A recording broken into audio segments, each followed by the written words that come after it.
Welcome to the Insight Meditation community of Charlotte. My name's Ward Simmons. I'm one of your Dharma leaders. Why don't we, if we were together in person, we would turn and speak to someone. Why don't we just take a moment and look at our Sangha mate, see who's here with us tonight.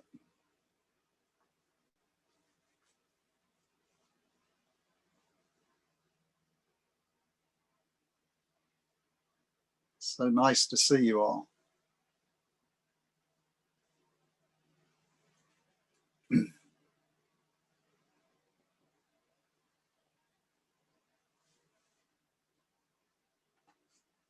So as you may know, 2 or 3 times a year, we do a Wednesday night series on a specific topic. And we begin our winter series tonight. The topic is the 3 characteristics of existence.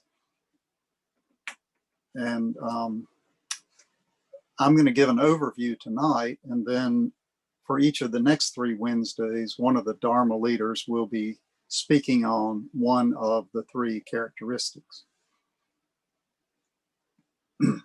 So just to name them, the 3 characteristics, and you will see that different people use different terms for these 3.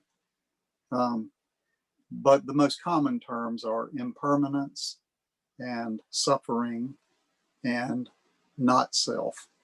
So I'd like to start with a quote from Bhante Gunaratana, who's a well-known monk, Buddhist monk. And what he says is, so he's going to name these 3 characteristics. What he says is, seeing the impermanence, the dissatisfaction, and the selflessness of your own experience is the primary function of insight meditation.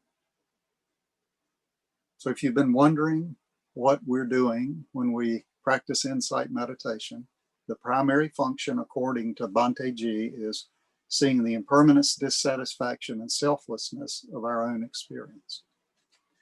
So maybe this is a good moment to just think for yourself why you meditate. More broadly, why you have entered onto this path, which includes meditation. For me and most practitioners that I have encountered, we do it to reduce suffering. Stated in the affirmative, we are seeking to live a peaceful and easeful life. And in its fullest expression, the Buddha described it this way. The sage who is fully quenched rests at ease in every way. No sense desire adheres to her, whose flames have cooled, deprived of fuel. All attachments have been severed, the heart's been led away from pain. Tranquil she rests with utmost ease, the mind has found its way to peace. That sounds pretty good, doesn't it?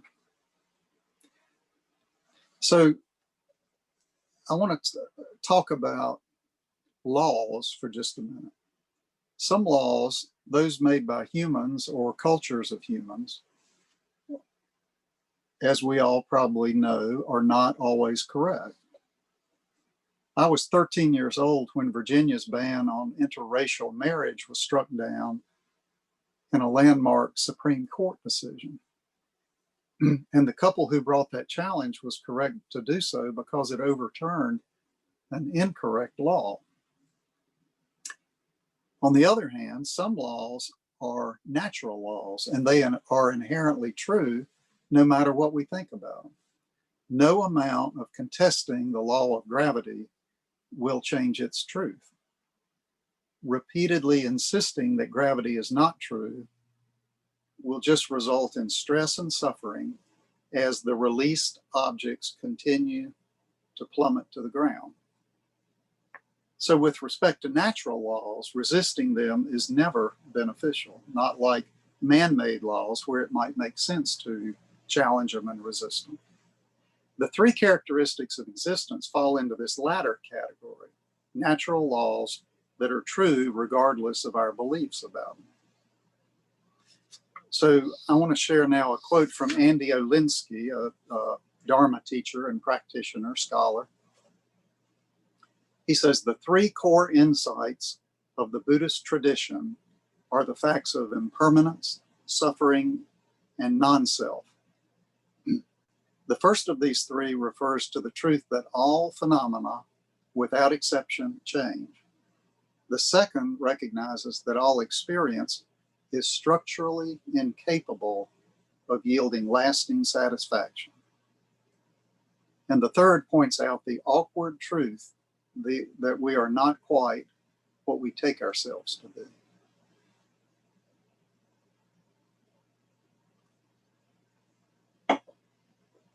Sometimes you'll hear this group of three referred to as the three marks of existence. It's the same teaching. And in terms of terminology, the most common terms you will hear, impermanence, suffering, and not self, there are other terms that you might run into just so that you can tell which is which. Impermanence sometimes is referred to as unreliability, transience, or change. Suffering is sometimes referred to as unsatisfactoriness, pervasive dissatisfaction, and stress. And not self is sometimes referred to as selflessness or insubstantiality. Now, if you've been practicing for a while, you're probably aware that the language spoken during the time of the Buddha was the Pali language. And you don't have to become a Pali scholar to practice insight meditation, but it can be helpful to be familiar with a few Pali words. And since we'll be spending a month on these three characteristics, this would be a good time to include the Pali words in our discussion. So anicca or annica, depending on who's pronouncing it, is the truth of unreliability or impermanence. Dukkha is the truth of unsatisfactoriness or suffering. And anata is the truth of selflessness or not self. So anicca, dukkha, and anatta. So one more thing to know that's interesting is the Buddha did not somehow own this teaching, even though that is where we get it. He described his experience as traveling along a wilderness track, seeing an ancient path traveled by rightly self-awakened ones of former times, and that path being the Noble Eightfold Path. So what he's saying is, I found something that others have found before. So it's not something he created, but it is certainly something he rediscovered, and for that, I feel a great debt of gratitude to him. So why are these three characteristics so important? Why do we care about them? What are they going to do for us? As I said, each of them will be a subject of its own talk, but I just want to take a quick look at each of them tonight in the overview.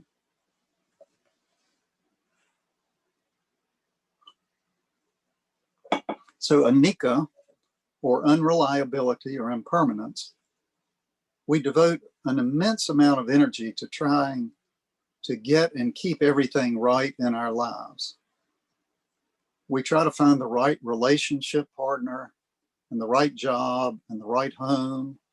And then when we get the big pieces in place, we move down the food chain and we start trying to get all the little details right. And for a brief moment, maybe, if we're lucky, it's all in place. Everything's just right. But even then, that brings a certain subtle discomfort with it, because on some level, we know that it can't last, that things are going to change in ways that don't really suit us. So a couple months ago, I was stopped at a traffic signal, and I quickly realized that an accident had just occurred. A young woman in a nurse's uniform was standing beside her smashed up car in a nearby yard, and she was talking to someone on her cell phone, and she was quite distraught. She was screaming that she had finally gotten a car so that she could get back and forth to work, and now it was destroyed. She had finally gotten a good job, and now that was at risk because she was going to be late for work due to this accident. And without her job, she would not be able to pay her rent, and she might be evicted. It was painful to watch, both the genuine misfortune that she had encountered, but also the suffering that she was experiencing because the things she was relying on had changed so unexpectedly. So when we fail to integrate the inevitability of annica, or change, into our worldview, it's that much more painful when it manifests. And to whatever extent we can cultivate a worldview that allows for unexpected change, the discomfort we experience will be reduced. So what about dukkha, or unsatisfactoriness, or suffering? So all beings try to maximize the happiness in their lives and minimize the unhappiness. Now, this is a natural tendency of living organisms. We instinctively move toward the pleasant, and we instinctively move away from the unpleasant. And without consciously choosing this pattern, our lives, really looked at from this perspective, are a never-ending series of reactions to what we encounter. Underlying this pattern is an unrecognized presumption that it's possible to live a life that's free from dukkha. When things go wrong and the inevitable unpleasant experiences manifest, we're shocked and disappointed. Why did this happen to me? What did I do to deserve this? A couple of weeks ago, I rolled over in bed with my shoulder in an awkward position. And at the time, I felt a frightful pain. And it continued intermittently for a couple of days. And then I was driving. We're on the road in our motorhome, so I'm driving this big vehicle. And there were really heavy winds that day, and I was gripping the steering wheel tightly so I wouldn't get blown out of the lane. And abruptly, my arm went almost limp and lifeless. I couldn't really decide which was more painful, the experience in my body or the experience in my mind, the shock and disappointment that this was my arm. This has never been my arm before. So if I had not been harboring these unacknowledged expectations that my body would always function correctly, then the pain of the experience would have been lessened. The mental pain was of my own making. For the record, my shoulder is much better for the moment. So again, when we fail to integrate the inevitability of dukkha into our worldview, it's that much more painful when it arises. And to the extent that we can cultivate a worldview that recognizes the inevitability of dukkha, it will lessen the impact when it occurs. The experience is still unpleasant. My shoulders still hurt, but it's not overlaid with surprise and disappointment.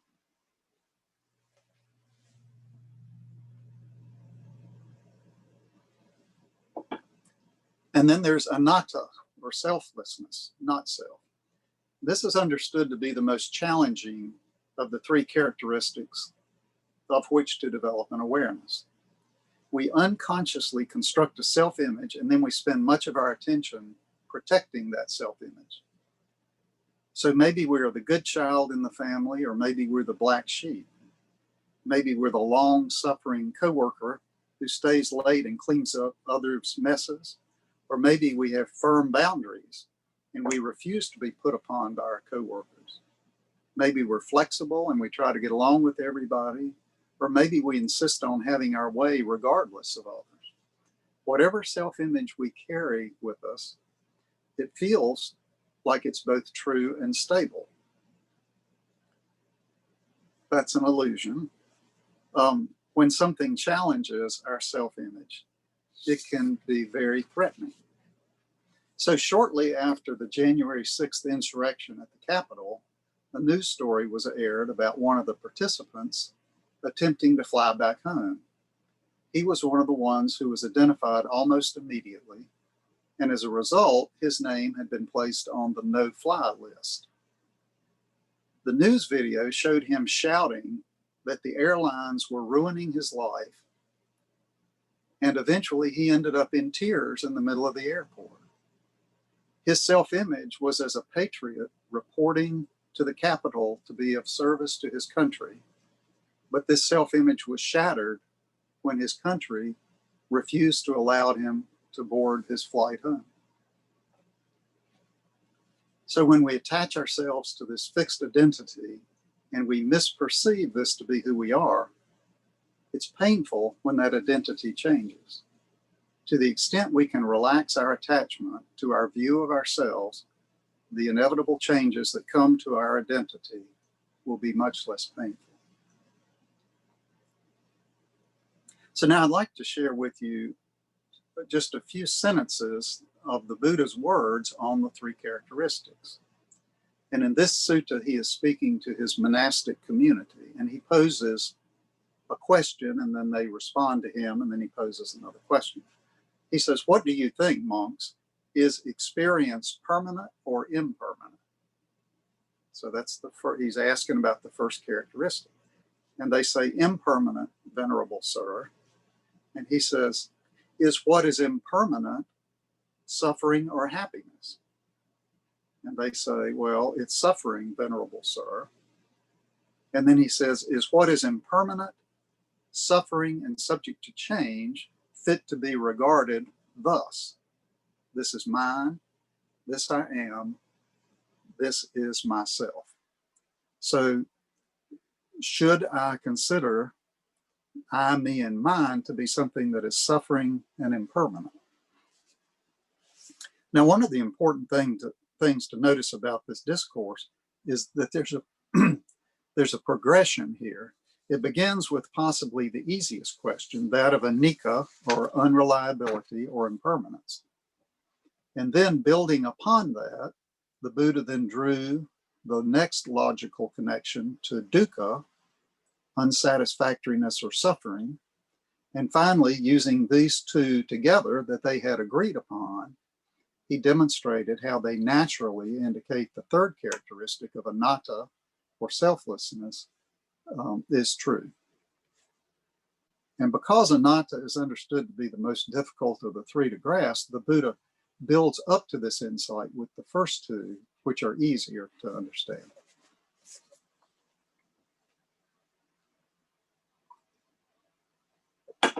So I want to take just a moment and talk about where these three characteristics fit into the overall scheme of the Buddha's teachings. We can begin with the foundational teaching of the Four Noble Truths. Number one, life includes dukkha. Number two, there is a cause for dukkha, which is attachment.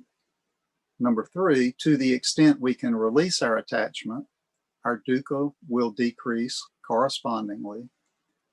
And number four, there is a step-by-step path to achieve liberation from dukkha, namely the Noble Eightfold Path. So that foundational teaching then leads us to the Eightfold Path, which is where these three characteristics are going to slot in. So the eight path factors are grouped into three groups. First, we cultivate ethical behavior, and that supports us in the next group, which is mind training. And coincidentally, that includes meditation training. That's where meditation fits in. And then that second group of mind training supports us as we develop wisdom or insight. And wisdom is understood to be the antidote to ignorance. And a lack of insight into the three characteristics is a manifestation of ignorance. So these three characteristics are a part of the wisdom group of the path, as opposed to ignorance. So here's a quote from the monk Bhikkhu Bodhi. He says, "Ignorance infiltrates our perceptions, thoughts, and views so that we come to misconstrue our experience, overlaying it with multiple strata of delusions. The most important of these delusions are three: the delusion of seeing permanence in the impermanent, of seeing satisfaction in the unsatisfactory, and of seeing a self in the selfless."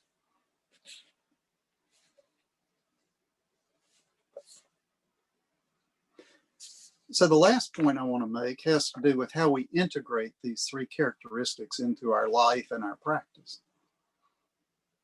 And it doesn't happen instantly. I hope that this talk will cause you all to grasp and realize the three characteristics of existence, but I don't think that's likely to happen. Even for the lucky few people who do have an aha moment around one of these insights, it rarely brings one to full awareness. The process that is a part of is really a lifetime endeavor. So when I think about knowing, when we come to know something, I think of three kinds of knowing. Now, other people will parse this out differently and they'll use different terminology. But the first and most basic is knowledge, and that's when we receive information. We may or may not believe the information, but we are informed. So for me, that experience was when I was a child and somebody told me that time and space were infinite. So I had the information, but it didn't comport in any way with my experience. So I couldn't understand how it could be true, and I didn't believe it. And then at some point, I moved on to the second phase, belief. Belief is when we accept the information we have been given as true, even though it may not be fully integrated into our understanding. So I eventually came to believe that time and space are infinite because the alternative is implausible. If time or space ends, what's on the other side? The third step for me, beyond knowledge and belief, is understanding. And now we have received the information and we have come to believe it. With understanding, it becomes integrated into our worldview. Now, I'm sorry to say that the infinity of time and space is not yet fully integrated into my worldview. I believe it, but I still have to pause and remember why I believe it. It's not second nature for me. Now, as to the three characteristics of existence, it's easy to gain the knowledge. We've covered that knowledge here tonight. We'll cover it in more detail over the next 3 weeks. With some study and practice, we can verify for ourselves that these three characteristics are true. So we'll have the belief, but the real task is to integrate this knowledge so that it permeates our worldview. When the truths are fully understood and fully integrated, we don't have to stop and remember them. They are the water in which we swim. When we or a loved one receives bad news about a health condition, we instantaneously understand that the decline of the body has always been inevitable. We still experience sadness due to the bad news, but we aren't shocked or surprised. Ajahn Sumedho said, every birth is a death sentence.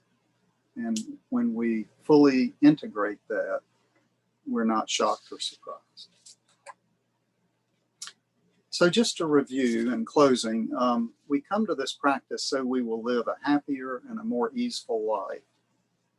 The three characteristics are natural laws, which operate regardless of our belief in them. The Buddha did not create them, but we are indebted to him for identifying them and for teaching them.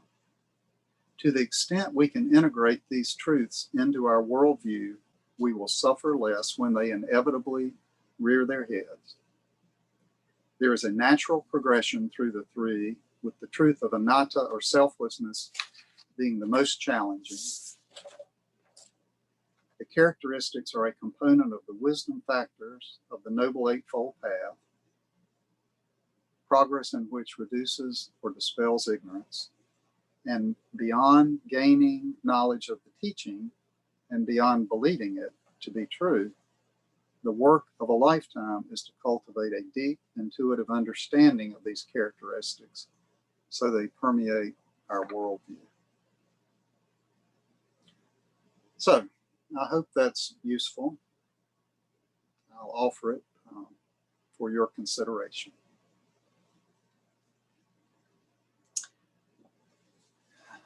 As usual, we have a few minutes for questions or comments. There are two ways to be recognized for a question or a comment. One is to electronically raise your hand using Zoom, if you know how to do that. The other is to chat in your question using the chat function. So if anybody has any questions or comments, we'll move to that part.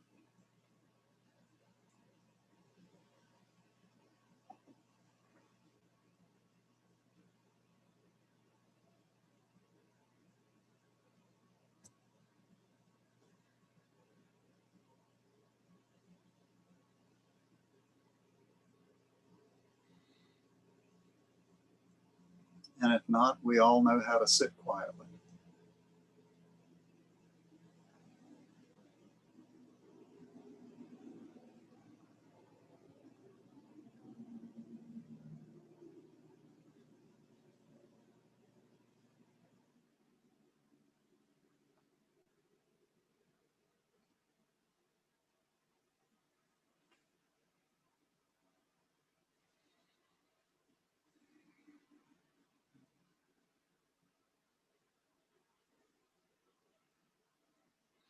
I have to tell you that I'm using my iPad tonight, which is not, because we're on the road, which is not my usual. I usually use my laptop. I'm so happy that I've muddled through this far. I'm trying to watch for hands being raised in chats.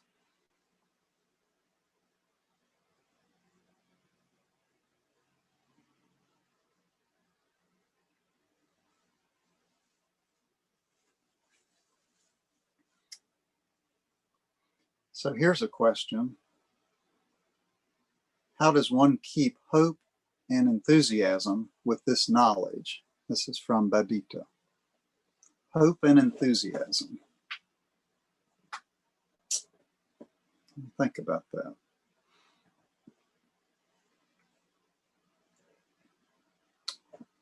For me,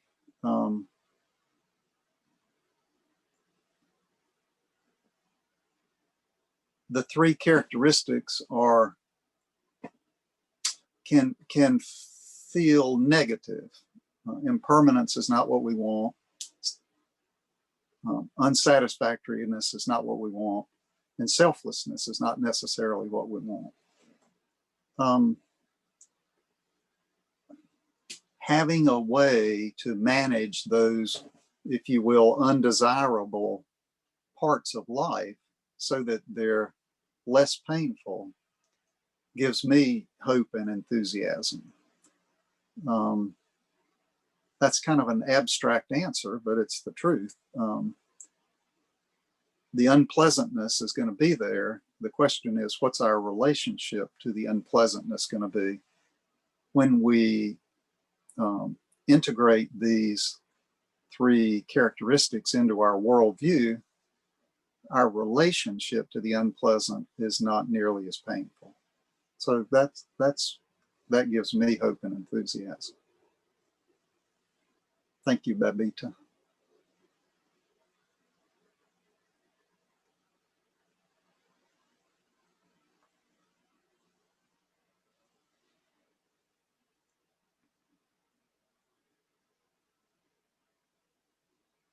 So here's a question from Jeff.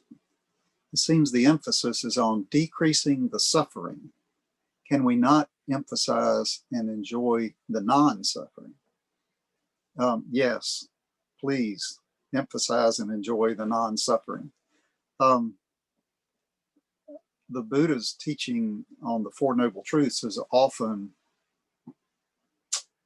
misquoted as being all of life is suffering, but that's not at all what he said. What he said is suffering is an integral part of the human experience.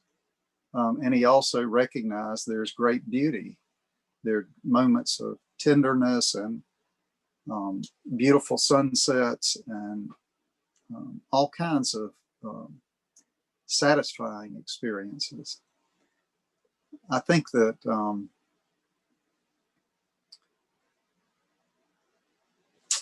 think about this.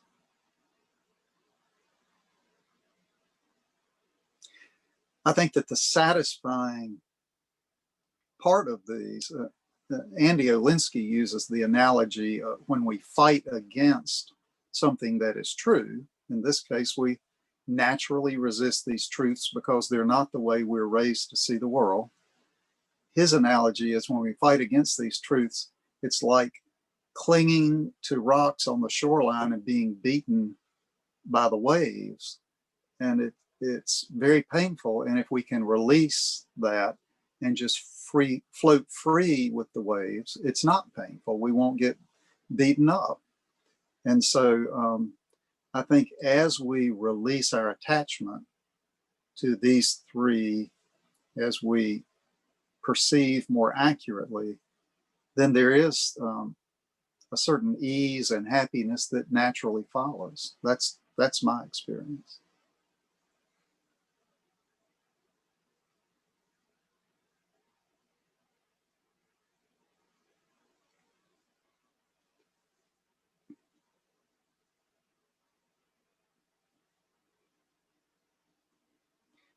And here's one more comment. This is from Elizabeth Kabbalah.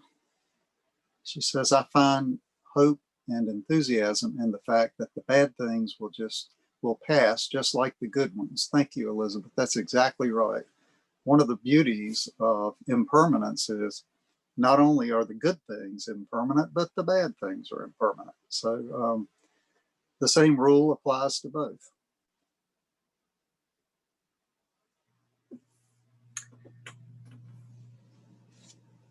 Okay, why don't we move on to announcements?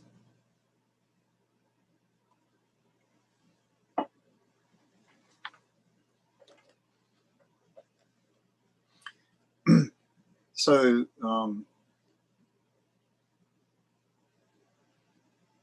the winter book discussion group is underway. The book is The Wisdom of Monastic Women, or the topic is The Wisdom of Monastic Women.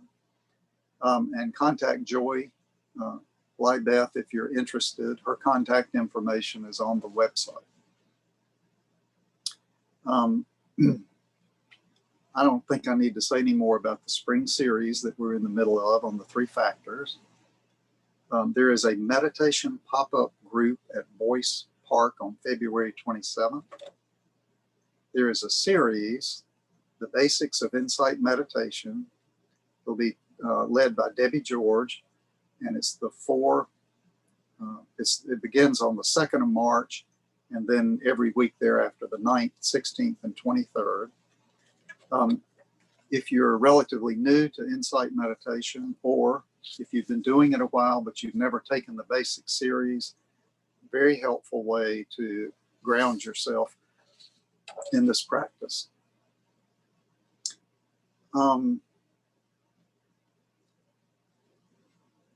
At 7 o'clock every Wednesday, there is a separate Zoom session, which is an instruction session. If we were in person, we would grab new people by the arm and push them into that room for the instruction session, but we're not in person. We highly recommend that you attend the instruction session, at least your first 4 visits with us. And you're always welcome, no matter how long you've been coming.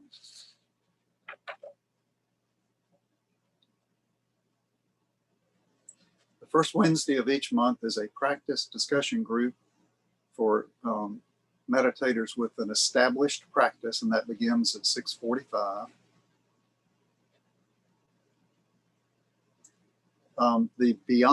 We have a Beyond the Basics series. I'll be leading that. It begins on April 6th, and it's on the middle way, the Buddha's middle way. Information on all these announcements is available on the IMC Charlotte website. Okay, thank you to our volunteers who make this all possible. It might look like there's not much to it, but I promise you there's a lot to it, and there are people behind the scenes scurrying around week after week to make this all work, and to them we bow. One more announcement. If you would like to support this community financially, there is a opportunity to practice dana or donations on the website.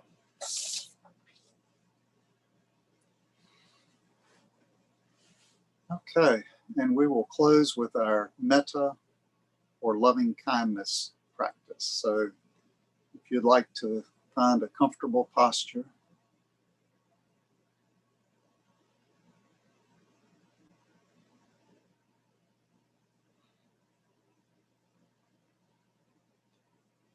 and before we begin, I'll just invite each of you to call to mind and say out loud or silently the names of anyone that you would like to have held in loving kindness tonight during this practice. And I will say the names of Carl Glickman and Cynthia Glickman. Carl died unexpectedly on Thursday, and Cynthia has been a long-time member of our Sangha. She served on the board for more than half of the Sangha's existence. They have since moved away, but Cynthia still joins us on Wednesday nights.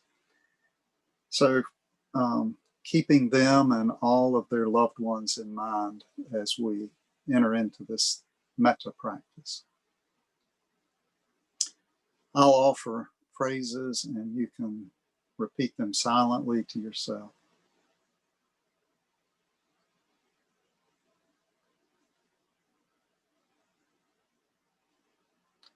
May I be safe from inner and outer harm.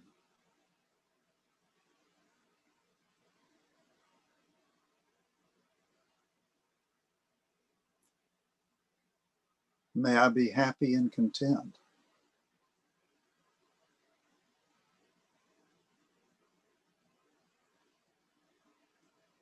May I be healthy in body and mind.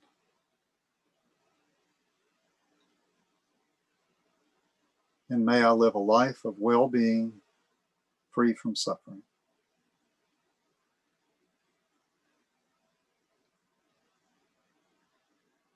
Then turning our metta practice to another being or beings. Might be someone in your life, might be co-workers, might be the citizens of another country that's in difficult times right now. And we'll include here all of the names that you spoke silently or out loud and the names that I spoke. May you be safe from inner and outer harm.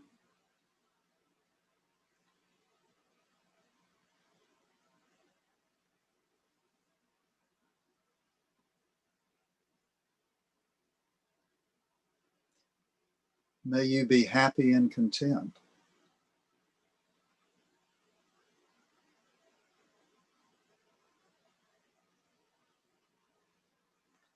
May you be healthy in body and mind.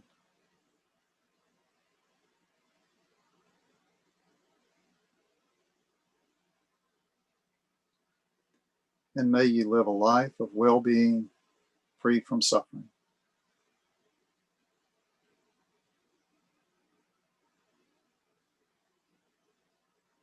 And then broadening our metta practice out to include all beings everywhere.